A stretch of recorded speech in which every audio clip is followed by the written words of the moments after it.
This NHL superstar could be changing teams this offseason, and here's why. Last season was a breakout year for Elias Pettersson. He finally broke the 100-point mark, finishing with 39 goals, 63 assists for a total of 102 points. But the big question in the offseason was whether or not he would be able to duplicate the success, and boy has Petey silenced his critics. This year he's already having a great season with 58 points in 44 games played. So why would we be talking about Pettersson leaving the Canucks? Aren't they a great team in the Pacific right now? Well, this is his last year of his contract with Vancouver, and typically RFAs like Pettersson don't wait this long to sign with their respective franchises. Petey had a fantastic season last year, so you would think that he would want to ink down a long-term extension while his stats were at their peak, right? Well, I think when it comes to hockey, maybe Pettersson is looking for a little bit more than just money. So let me explain. On countless occasions, it seemed like the Vancouver Canucks were playing beneath their roster's true potential. Last season is the perfect example of this. They were a 500 team at best and missed the playoffs by a 12-point margin.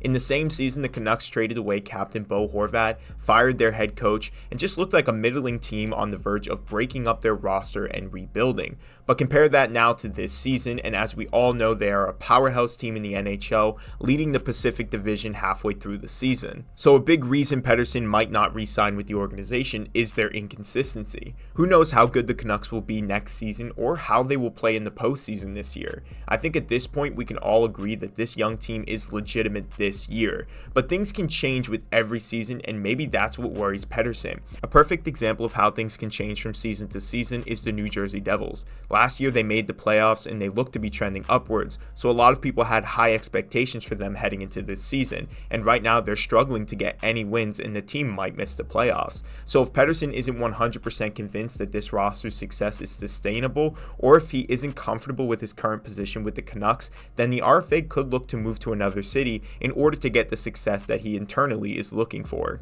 Obviously this might not be the reason though, there could be another reason. Money is always a big factor, and who knows how the Canucks are handling negotiations with the 25-year-old center. I can't imagine that they're trying to lowball him, because if they are, then they're stupid. Nylander just got that 8-year $92 million extension, earning $11.5 million as a winger every season, so the Canucks should expect to pay Petey at least $12.5 to $13 million, and personally I think he deserves it. Again, I don't think that the Canucks will shy away from paying him, but who knows, maybe that's why a deal hasn't been made yet. Let's say this offseason the organization met with Pettersson after his 100-point season and said, hey, we're going to give you $10.5 for 8 years because this season is really a one-off from the rest. In response to this, Pettersson may have walked away, betting on his game to replicate itself this season, thereby steepening the contract that the Canucks will have to pay him. Lastly, it could just be the team or city that Pettersson doesn't like, or maybe he doesn't get along with people in the organization. We see it all the time in pro sports. In fact, we just saw a prime example of this with the Philadelphia Flyers and Cutter Gauthier.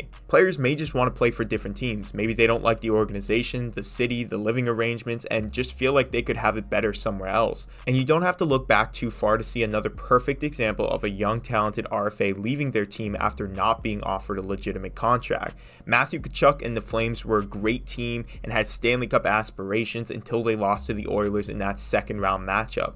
But Tkachuk and the organization couldn't agree on a vision or a contract, so naturally Tkachuk got frustrated and forced his way out to Florida, getting a big contract and now having a ton of success so far with the Panthers. So who knows if these are reasons for Pettersson not signing yet, and maybe he's just not looking to sign until after the year because he wants more money, but it will be interesting to see how this all plays out. I have heard Pettersson doesn't want to talk about extensions until after the season though, so for Canuck fans, you may have to anxiously wait for his decision, and that could be dependent on how well this team performs come postseason time. But what do you think will happen with Elias Pettersson and the Vancouver Canucks? I personally see him re-signing with Vancouver, and I feel like it's the best place for him to play, but it wouldn't surprise me at all if he decided to leave the organization either. Drop your thoughts in the comments below, like this video, and subscribe to the channel. I will see you guys in the next one.